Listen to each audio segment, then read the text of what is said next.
Je suis Jean-Pierre Vallon, mon cabinet d'assurance s'appelle Abella. Nous sommes situés à Voiron, région Rhône-Alpes. Notre cabinet a été créé il y a un peu plus de 20 ans et nous avons aujourd'hui un peu plus de 20 collaborateurs.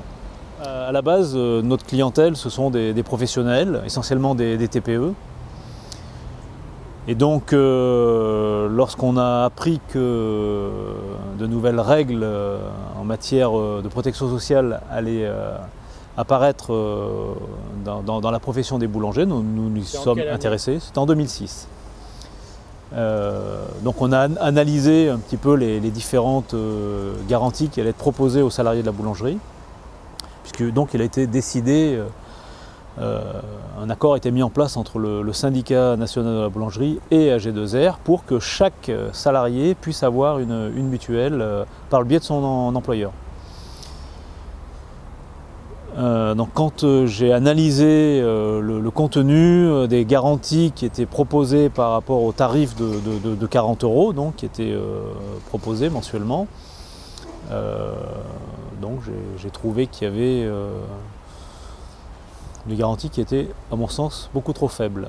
Donc j'ai consulté des assureurs qui m'ont très vite confirmé que j'avais raison. Le prix, à la limite, 40 € par mois, 20 € à charge du salarié, le coût n'est pas spécialement élevé, mais par contre les garanties étaient tellement faibles que pour moi ça n'avait pas de sens. On est resté au même tarif, parce que c'était décidé conventionnellement, et on a apporté des garanties supplémentaires sur tous les postes. Et donc une fois que ce contrat a été mis au point, donc nous avons démarché des boulangers qui ont été emballés par notre proposition, puisque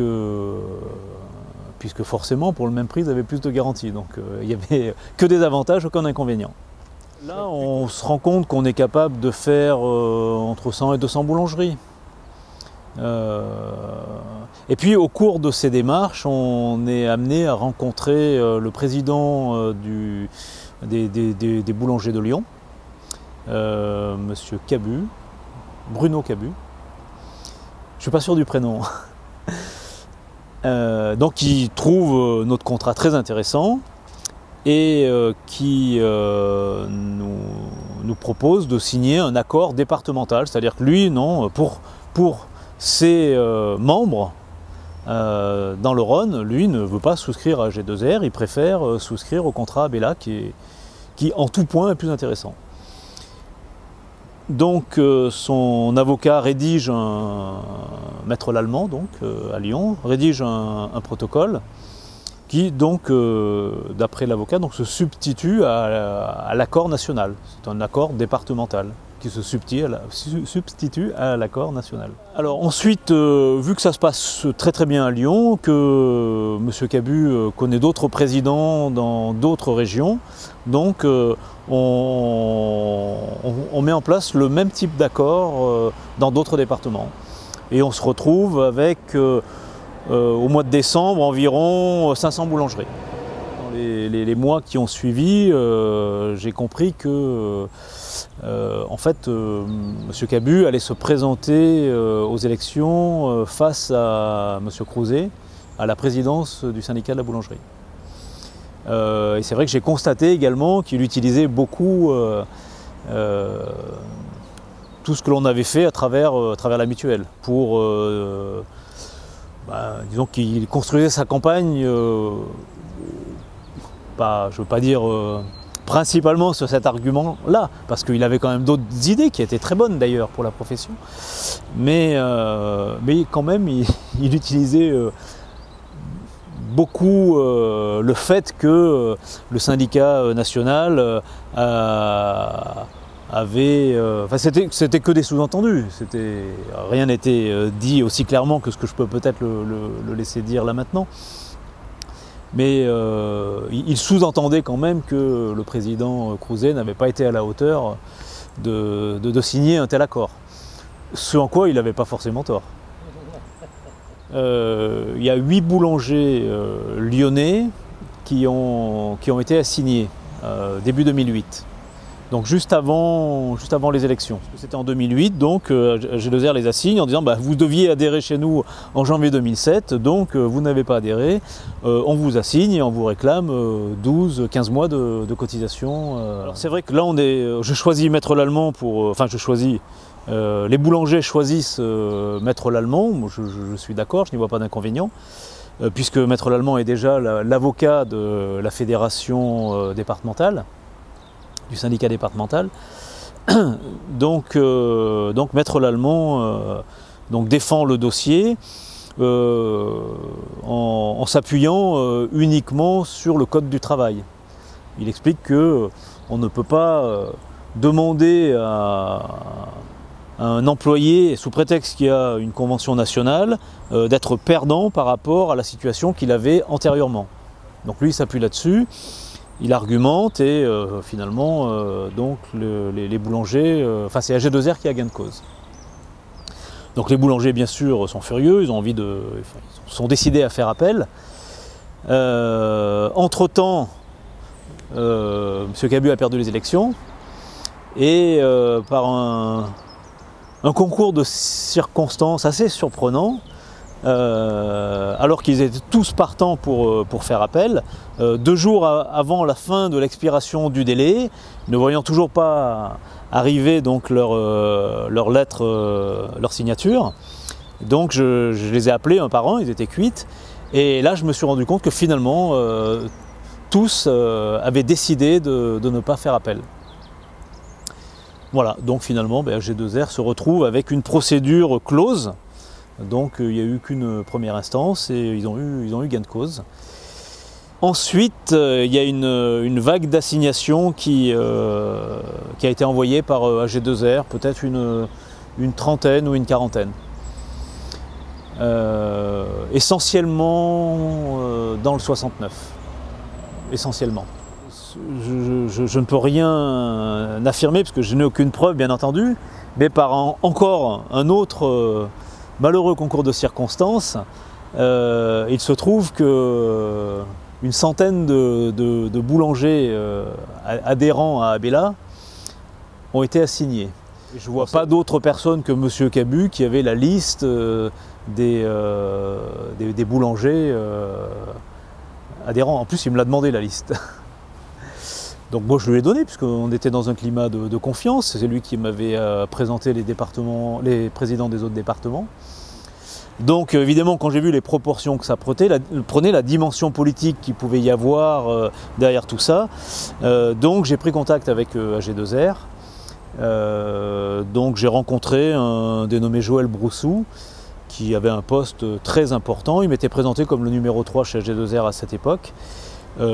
Pour lui dire écoutez, M. Broussou, moi il est hors de question que je me mette plus en opposition avec vous, puisqu'il semblerait que vous ayez organisé les choses de façon à avoir 100% des boulangers. Voilà, moi je vous donne les 1,5% que j'ai et on en reste là. Voilà, c'est ma proposition. Et j'ai un témoin, donc pour l'instant je n'ai pas envie de citer son nom parce que ce n'est pas nécessaire, qui était présent et qui a assisté à cet entretien. Alors après, à ma grande surprise, alors que pour moi ça demandait quand même un effort de m'asseoir sur ce chiffre d'affaires, à ma grande surprise, donc AG2R a refusé, ou alors ils étaient d'accord pour accepter que je leur donne les boulangers, mais il fallait que je paye les cotisations antérieures. Donc 2 ans de cotisation, 500 boulangeries, 1 500 000 €. Bon, j'ai vite fait le calcul, je me suis dit non, c'est hors de question. Donc je préfère, à ce moment-là, garder les boulangers et puis les défendre, puisque je me suis engagé à le faire, donc je vais plutôt dans cette voie-là. Je suis retourné vers un avocat spécialisé en droit communautaire, donc maître Frédéric Urose à Lyon. L'argumentation repose sur le fait qu'au départ, il n'y a pas eu de mise en concurrence. Et au départ, le contrat proposé par AG2R était bien en dessous de la valeur du marché. Voilà, en fait, ça c'est un fait, ça c'est une réalité, et du coup, donc on va présenter les choses de cette façon-là, puisque c'est comme ça qu'elles se sont passées. Donc on y croit très fort. En conclusion, la position de la Cour européenne est la suivante, c'est oui, il est possible à un organisme de gérer les frais de santé de toute une profession, petit 1, et petit 2, pour autant qu'il y ait une mise en concurrence. C'est clair et net, mais ce n'est pas du tout l'interprétation qu'en a fait AG2R. Ils ont surtout retenu le petit 1 et ils se sont emparés des médias qui étaient là et qui n'étaient pas là pour moi, pour communiquer qu'ils avaient eu gain de cause. Alors déjà auprès des médias, enfin ils se sont servis des médias bien entendu, mais également auprès des professionnels, auprès des boulangers. Ouais. Donc toute la profession pensait sincèrement que AG2R avait eu gain de cause, alors que nous avions eu gain de cause. Et la suite le montrera d'ailleurs.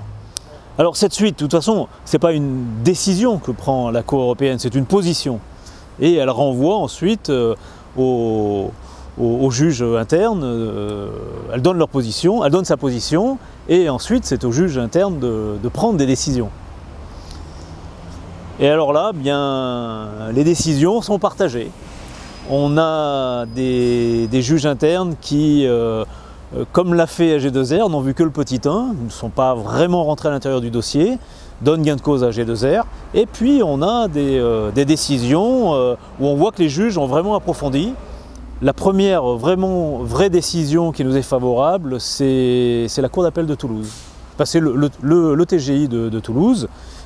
Et ensuite la Cour d'appel qui l'a confirmé. Aujourd'hui, Abella, à ce jour, a dépensé plus de 2 500 000 € de frais d'avocat, donc sur 8 ans. Et ça va en s'accélérant. Là, sur l'année 2015, on est déjà à 750 000 €. Donc les frais, c'est une chose. Après, pour ce qui est des décisions, où est-ce qu'on en est aujourd'hui? Donc des décisions contradictoires, comme je l'ai expliqué tout à l'heure. Un coup gain de cause, un coup défavorable. Donc ce qui nous laisse quand même très optimistes, c'est que la Cour, il y a un nouveau renvoi qui a été accepté par la Cour européenne. Et là, la question qui est posée est beaucoup plus directe. La question qui est posée, c'est est-ce qu'AG2R est habilité à gérer le régime frais de santé de la boulangerie? Entre parenthèses, compte tenu du fait qu'il n'y a pas eu de mise en concurrence et compte tenu du fait que les garanties qui étaient proposées au départ étaient très basses par rapport au prix qui avait été pratiqué. Le renvoi préjudiciel a eu lieu, c'était en janvier 2015. Et aujourd'hui, eh bien, on attend de connaître la position de la Cour européenne sur cette question. En sachant que l'avocat général va complètement dans le sens de ce que l'on défend. Il y a beaucoup de cours d'appel qui sursoient dans leur... ils ne donnent pas de décision, ils sursoient. Ils attendent de connaître la décision de la Cour de justice pour pouvoir donner leur décision. Et que malgré cette position, il y a des cours d'appel depuis janvier, qui connaissaient donc la position de la Cour de cassation, qui ont décidé quand même de surseoir et d'attendre la position de la Cour européenne. Donc ça laisse entrevoir que les choses vont bien se terminer.